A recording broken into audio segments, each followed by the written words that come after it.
السلام عليكم ورحمة الله وبركاته kusoo dhawaada video yar oo kooban oo degdeg ah videogan insha Allah waxaan rabaa inaan idinku tuso qaabka pie chart iyo bar chart loogu muujiyo data aad haysato adigoo isticmaalaya Excel sheet datadan waxa weeye waa data customers laga soo ururiyay waa 200 oo customer information koodii la soo ururiyay marka column-ka ugu horeeya waxa la dhigay customer name-kii customer number-kii dabeedna date-kii coupon payment method region price unit price revenue product name-ka customer flight out methods okay marka information-kii oo dhan halkan la inoo dhigay sidaa darteed waxaan doonayaa pie chart iyo bar chart labadaa ku muujino therefore intayna labadaa ku muujin waxa muhiim ah inaynu isla fahanno in datadan qaarkood ay quantitative data variables datadan ku jira qaarkood inay quantitative variable yihiin qaarna categorical variable yihiin for example variables ay ka mid yihiin coupon payment method region and product name variable kaasi waa categorical ama waa qualitative data variables kale for example ay kamid yihiin price-ka unit-ka customer age-ka kuwaas iyaguna waxa weeye waa quantitative data pie chart iyo bar chart marka doonayso inaad ku muujiso inaad isticmaasho waxa shardi ah in variable-ka aad ku muujinayso pie chart iyo bar chart inuu yahay qualitative variable in this case payment method-keenu qaadan doona hadduu ilaahay raahdo marka si aan ugu muujiyo waxaan tegayaa insert kadib pivot table baan dooranayaa kadib new worksheet baan dooranayaa haddaanu ku doornayn automatic inta badan kuugu dooraya okay baan leeyahay worksheet-kan cusub buu igeynayaa magacu doonaha u bixiyo sheet 5 buu hadda u bixiyay halkan pivot table buu soo dhigayaa xagga left-ga xagga right-ka wuxuu soo dhigayaa pivot table field list-ga hoostiisa marka waxa ku jira variables-kii this is all the variables-kii meesha ku jiray oo dhan under the variable waxa ku soo dhigaya 400 yar marka variable-ka doonaysa inaan ku muujino doorayna for example payment method-kan hadda isticmaalna payment method-kan tick saare markaan tick saaro payment method-kii la isticmaalay oo dhan halkan ay dhamaantood imanaya waa hagaag sidoo kale waxay automatic u imanayaan row level-ka therefore waxaan sameeynaa payment method-ka laftiisa soo daraagraynaya kadibna waxaan keenayaa windows-ka ay ku qoran tahay values markaan keeno halkan uu soo dhigaya halkan markuu soo dhigo kan hadda uma baahni muxuu ahay pivot table field list-ga waan iska xiraya therefore column-ka ugu horeeya waa maxay column-ka ugu horeeya waxa weeye waa payment method-kii la isticmaalay next column-ku waxa weeye waa count which means number of people number of customers isticmaalay let me call this frequency okay waa inta qof ay isticmaashay marka waa kan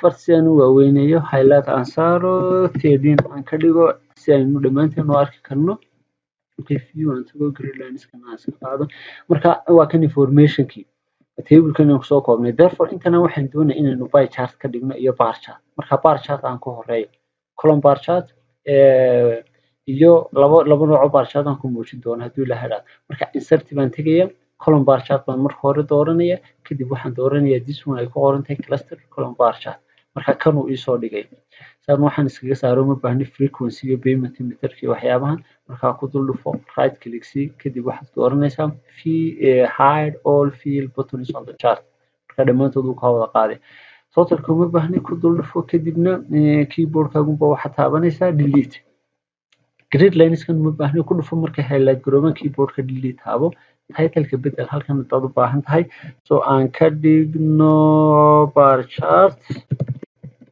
for payment methods okay payment method waa hagaag intaa markaan ka dhigo si aan bariska haddaan doonayo inaan yaro waaweynayno simple waad ku dul dhufanaysaa format data series baad tegaysaa okay halkan 150 hadda weeyaan simple waxaad ka dhigi kartaa 50 baad ka dhigaysaa si aad different colors u siiso automatically ku dul dhufo format data series dooro okay waxaad tegaysaa fill box-ka ku qoran tahay kadib vary colors by point si uu marka different colors buu siin doona okay waa hagaag marka isa qaabkan ayaynu sameynay kana waxa loo yaqaanaa bar chart marka bar chart-kana haddaad doonayso mid kasta tirada inaad dul dhigto baar kasta inta isticmaasho. For example, American Express imisa isticmaalay, halkan waxa ku qoran 21, halkan 20 ku in yar ka sarreeya. Haddaad doonayso inaad mid walba dul dhigto, right click baad siinaysaa, kadib waxaad dooranaysaa add data labels baad leedahay. Add data labels baad ku dhufanaysaa.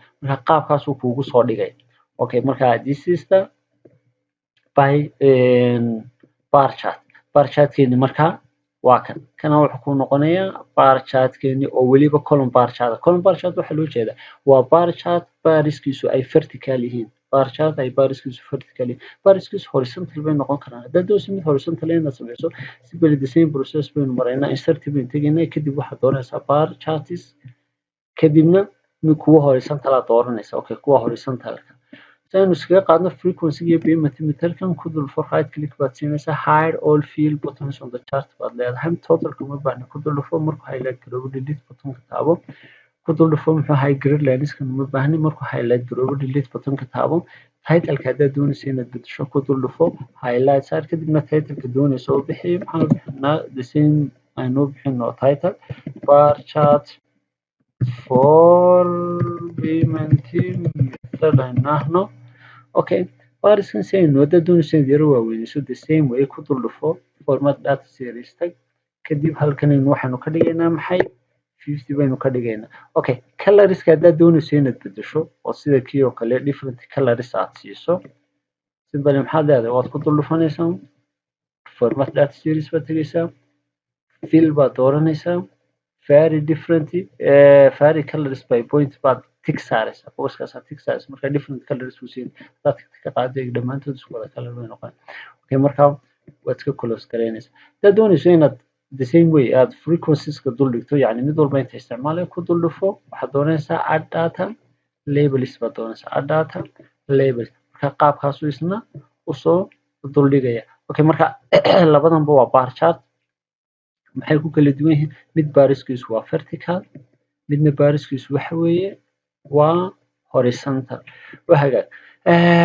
Pie chart haddaad doonayso inaad isticmaasho, simply waxaan automatic u tegay this. Okay, waxaan tegaynaa insert tag, pie chart dooro, kadibna pie charts-kanaad midka doonayso adigu ka dooranaysa. Okay, aan anugu kan doorto, pie chart-kan aan doorto, kana ku dul dhufanaya, marka halkan uu pie chart-kay soo dhigaya. Okay, pie chart-kaaga markuu halkan soo dhigo, si aynu adjust garayno the same process, frequencies iyo payment iyo waxaan ma baahni, ku dul dhufo, waxaad dooranaysaa hide all field buttons on the chart. Okay, kuwana uma baahni, hadda toolaan ku muujin doonaa. Okay, marka pie chart-ku isagu waxa shardiya inuu percentages-ka la isticmaalay. So marka ku dul dhufato, waxaad dooranaysaa design baad dooranaysaa, kadibna kuwanaad mid kamid ah ka dooranaysaa. Okay, ishaas oo fur, kuwa kala duwan baa ku jira, anu kanaan doorto, for example this one. Marka qaabkaasuu kuugu soo dul dhigayaa mid walba frequencies, mid walba percentage-ka isticmaalay. Okay, title-ka si aad u bedesho, ku dul dhufo, highlight saar, kadib pie chart for payment method baad leedahay. Okay,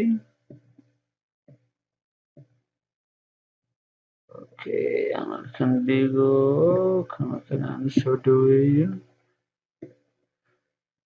Waa hagaag. Okay, marka saddexdii nooc ee chart-kaaba waa kuwan. Saddexdiiba waa kuwaas. Okay, saddexda nooc ee chart-ka eega. Saddexduba dhammaantood information isku mid haystaan. Saddexdaba dhammaantood waxaanu isticmaalay variable-kaas inagoo haysanaynu saddexdaba isticmaalay. Okay, hal variable baynu saddexdaba ku isticmaalay oo ah maxay? Marka saddexdii nooc ee chart-kaaba waa kuwan. Okay, kan waa bar chart laakiin barisku waa vertical, kan waa bar chart laakiin barisku waa horizontal, kan waxa weeye waa pie chart. Marka wuxuu muhiimka ah waxa weeye waa in variable-kaad isticmaalaysaa uu yahay dhammaantoodba qualitative inuu yahay.